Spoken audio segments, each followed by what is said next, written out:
Welcome to double seven media. నేను మీ ఆదినన్న. కూటమి ప్రభుత్వం వచ్చి కొద్ది నెలలు మాత్రమే అవుతుంది. ఇప్పుడిప్పుడే పరిపాలన వైపు అడుగులు వేస్తుంది. ఇలాంటి సమయంలో ఆంధ్రప్రదేశ్లోని అనంతపురం జిల్లా గుంతకల్లు నియోజకవర్గానికి చెందిన తెలుగుదేశం పార్టీ ఎమ్మెల్యే గుమ్మనూరు జయరాం గారు జర్నలిస్టులపై కొన్ని అనరాని వ్యాఖ్యలు చేశారు. అవి ఇప్పుడు సంచలనంగా మారాయి, వివిధ మాధ్యమాలలో వైరల్ అవుతున్నాయి. నాకు వ్యతిరేకంగా ఎవరైనా వార్తలు రాసినా నా కుటుంబంలో కొందరు పెత్తనం చెలాయిస్తున్నారని, భూ ఆక్రమణలు చేస్తున్నారని, ఇలా వ్యతిరేకంగా వార్తలు రాస్తే అలాంటి జర్నలిస్టుల తాట తీస్తాను. అవసరమైతే రైల్వే పట్టాలపై పడుకోబెట్టడానికి కూడా వెనకాడను. జాగ్రత్తగా ఉండండి. ఇలాంటివన్నీ చేసి నేను పైకొచ్చాను.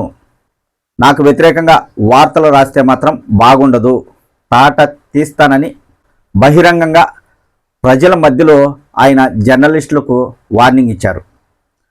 గతంలో వైసీపీ అధికారంలో ఉన్నప్పుడు అరాచకాలకు పాల్పడుతుంది, అందరిపై దాడులు చేస్తున్నారు. ఇలా కూటమి పెద్దలు, ఇప్పుడు కూటమిలో కలిసున్న పార్టీల నాయకులు మాట్లాడేవారు.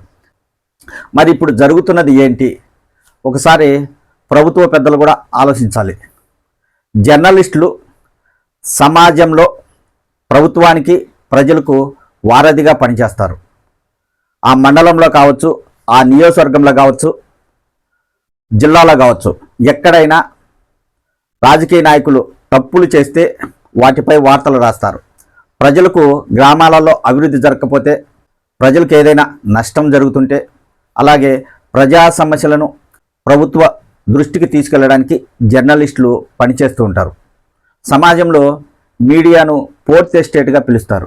మరి అలాంటి మీడియాపై ఆయన బహిరంగంగా మాస్ వార్నింగ్ ఇవ్వడం అనేది ఎంతవరకు సమంజసం? ఒకసారి ఎమ్మెల్యే గారు కూడా ఆలోచించాలి. కూటమి ప్రభుత్వం అధికారంలోకి వచ్చాక జర్నలిస్టులపై ఎవరైనా దాడులు చేసినా లేదా వారిపై వ్యతిరేకంగా మాట్లాడినా ఖచ్చితంగా సహించబోమని డిప్యూటీ సీఎం పవన్ కళ్యాణ్ గారు, ముఖ్యమంత్రి చంద్రబాబు గారు కూడా చెప్పడం జరిగింది. ఇప్పుడు కూటమిలో తెలుగుదేశం, జనసేన, బీజేపీ 3 పార్టీలు కలిసి ఉన్నాయి.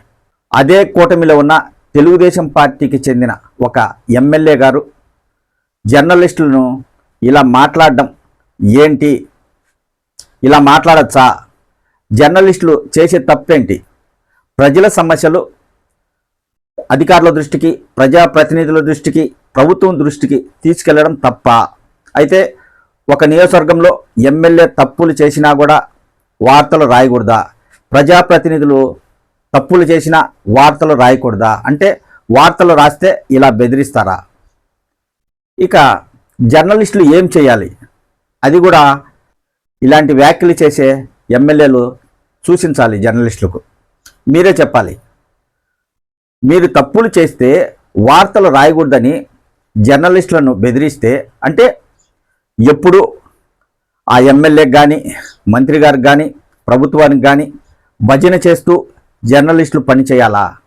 ఇది ఒక్కసారి ప్రభుత్వ పెద్దలు కావచ్చు, ప్రజాప్రతినిధులు కావచ్చు ఆలోచించాల్సిన విషయం.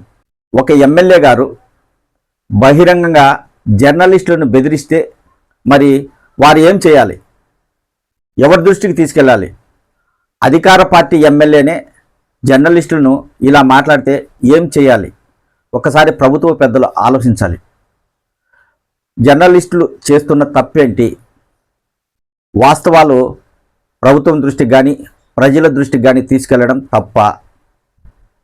ఒకసారి ఆలోచించి ఇలాంటి సంఘటనలు పునరావృతం కాకుండా ప్రభుత్వ పెద్దలు చర్యలు తీసుకోవాలి.